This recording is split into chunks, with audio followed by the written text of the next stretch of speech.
Hi, welcome back to our Shine Collective. My name is Liz and we are here to support your conscious evolution through our emotional well-being series.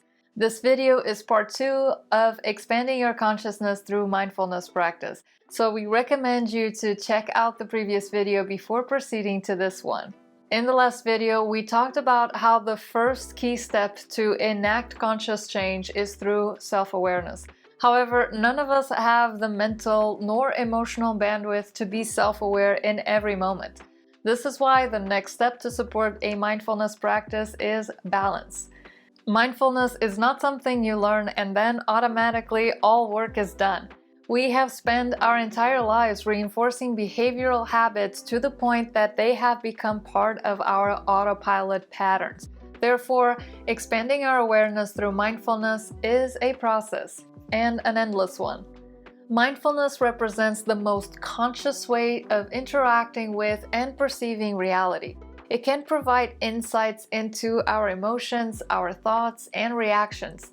This insight is gained not through conflict, but through holding a compassionate space to cultivate an open and non-judgmental attitude of accepting everything we experience. It offers a different way of relating to reality than the one we are often accustomed to. In this way, we can decide whether the beliefs we hold serves us or not. It is said that with great power comes great responsibility. In practicing mindfulness, you are practicing taking responsibility for being yourself and learning to listen and trust your own being, which gives you an immense power over your life. Mindfulness gets easier when you stop trying to figure it all out. It's easier when you let go of the mental gymnastics and all the mental processing, and instead you let yourself feel into what is happening and do the emotional process required to activate the frequency or state of being you want to experience. Not being in the present moment undermines the cultivation of mindfulness, which involves simply paying attention to whatever is happening. If you're tense, then just pay attention to the tension. If you're in pain, then be with the pain as best as you can. If you're criticizing yourself, then observe the activity of the judging mind. Just watch. Remember, we're simply allowing anything and everything that we experience from moment to be here because it already is. Acceptance in mindfulness does not mean agreement, indifference, or passive resignation, but being present with what is and coming to terms with reality, no matter how harsh or unpleasant it may be. To focus our attention on our inner experiences without judging them. It means being consciously present in what we're doing while we're doing it, as well as managing our mental and emotional state. It means to use interruptions as hooks to make you more mindful, such as every time your phone rings, take a full deep breath, or every time you hear an email dropping, pause to be mindful of your surroundings rather than immediately reacting by checking the message. Mindfulness can help us become more aware of these unconscious patterns, springing forward the self-reflection that searches for better serving patterns of behavior to create more harmony in our everyday lives. This requires a sustained and intentional practice, where we train our mind to focus in a kind and discerning way. Self-awareness does not necessarily change our experience as much as it changes our relationship to what is happening in the moment. The awareness of knowing our experience intimately can help us see how we may cause ourselves the suffering we so wish to avoid, and be open to learning how we can respond rather than react to our pain. When we start paying attention to our inner experiences, we rapidly discover that there are certain uncomfortable thoughts and feelings and situations that the mind seems to want to hold on to. The egoic mind clings onto these stories, be it in the form of judgments, opinions, or feelings. The more mindful you become, the more self-awareness settles in. This is the awareness that tells you that you don't have to take anything personally. Not the judgments of others, not your own judgment towards others, not your self-criticism. So don't. They're just programs. Stories that you have taken in and attached meaning to it because it serves you to play a certain role.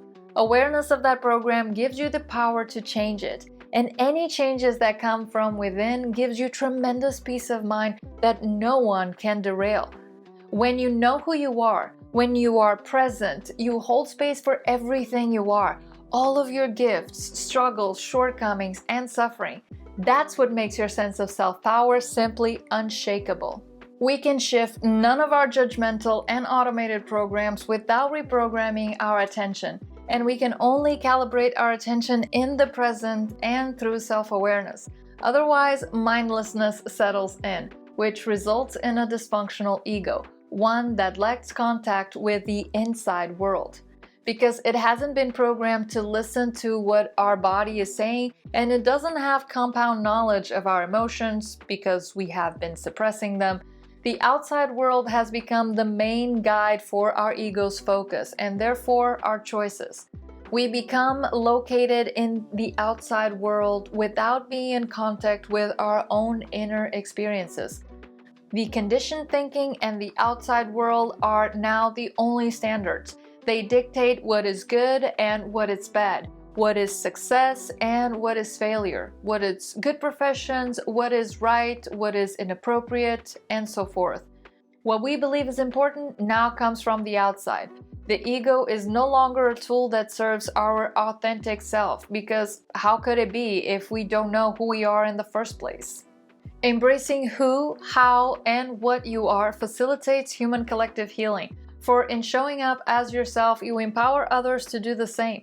The more you become your authentic self, the more you heal the aspects of yourself that you have kept in the shadows of your subconscious. There is no place for competition in diversity, because we are all unique in our own subjective way. Unity is not about inclusion through conformity, but about acceptance and compassion. Without knowing how to listen to our inner guidance, having to choose amongst endless options the outside world has to offer can create the fear of making the wrong choice. That is how many of us end up relying on advice from other people, hoping that they can help us find the answer that is right for us. However, people will give us different and sometimes conflicting kinds of advice, which will make us feel even more lost than before. Once we decide on which advice to take, soon we will realize that it is impossible to please everybody. Whatever we choose or do, there will always be people who agree and people who disagree. Ultimately, we can only find peace from within. When we are in resonance with the world of consciousness within ourselves, we can find out what we consider truly important in our lives. We can then take a look at the outside world and identify the many possibilities that suits us and excites us. Only when we discover what activities gives us energy and joy, what kind of legacy we want to leave behind, and with which people we want to feel a deep connection, can we make choices that lead to happiness. Taking our inner world as a starting point of our choices does not invalidate the vast world of possibilities out there, yet it drastically reduces the number of perceived options that actually fulfills us. Emotional gratification will never be truly experienced through a false sense of satisfaction or even physical gains. It is in our ability to surrender to the present moment that we experience a neutral state where joy can bring the peace and grace generated by the acceptance of what already is. You are not doing anything to change your thoughts and emotions, and it is in that not doing that you find yourself intentionally changing how you relate to them, so you can then change how you act on them.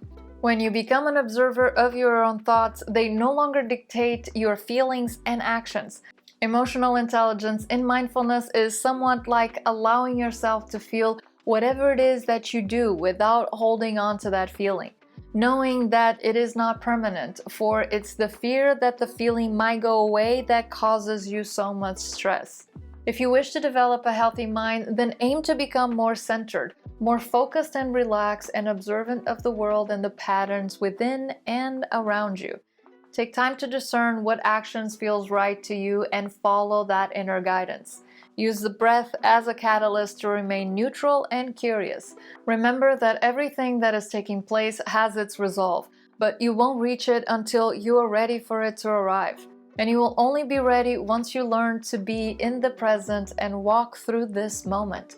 There's no difference between who you are now and who you will be tomorrow, other than your belief. We are moving into an age of awareness where there's so much transparency that it's easy to lose sight of where we are focusing our attention, our true currency to begin with. And since we have been programmed to spot negative consequences, we often give our power away to the wrong things. So use this transparency to your advantage. To see what within you feels right is to amplify that perception in everything outside of you. We can only change what we are aware of. The moment we become aware of it, we begin opening up to it, exploring it, understanding it, and accepting it as is. What you do not understand, you may judge, you likely repress, you certainly fear. Not because you're afraid of the unknown, but because you fear losing what you do know. If we understand the natural tendency of the mind to look for contrast, we can neutralize the effect of any unpleasant experience. Self-awareness is an observant force of consciousness that remembers you're not only physical and helps you to take a step back and be in the moment without having to be of the moment, so you can watch it pass by. You may choose to carry it with you into the next moment while also ensuring that lingering emotions that stay for too long are addressed. To experience the same emotion for a very long period of time should be your alert that something is stuck in your emotional body. If there's a boundary that you are not able to cross, it's either within the world or within yourself. And since you cannot control the world, the wisest place to focus is always within the self. You do not want to repeat the same scenarios over and over again, so you need to be the aspect of it all that changes. And when you do, then everything outside of you can change because your perception changes them. Only then you can start to experience more of what you want. In the moments where the world is showing us no resolve, a great deal of conflict and polarity, the biggest change we can enact is to look at ourselves to know what is being inspired from within us. If you can be compassionate towards others, if you can be kind, curious, and honest with yourself in a genuine way, you will rise above the destructive nature of judgments, blame, and anger, and all the things that match war and scarcity. In time, none of these things will need to be experienced ever again on this planet. Even though for many of us this may feel like uncharted territory, know that it is possible to feel frustration with the world, but also feel excitement for what is unknown. Mindfulness practice is designed to get you to be more conscious, more deliberate about your focus, your intentions, your words, your thoughts, and your actions. You cannot experience a fulfilling life by focusing on what has held you back in the past, on what is wrong with the world, or wondering who will come to save us. Be in the present moment with what you know now, and consciously give your attention to what makes you feel expansive and what fills you with love, light, and joy. That is the gift of mindfulness, albeit a challenging one that requires lifelong practice. And that is a wrap for this chapter on mindfulness. In the next video, we will continue to explore how to develop your emotional awareness through the lens of our attachments. We hope you are enjoying these videos and using these perspectives and tools to learn more about yourself. Don't forget to like, share, and subscribe, and we cannot wait to see you soon.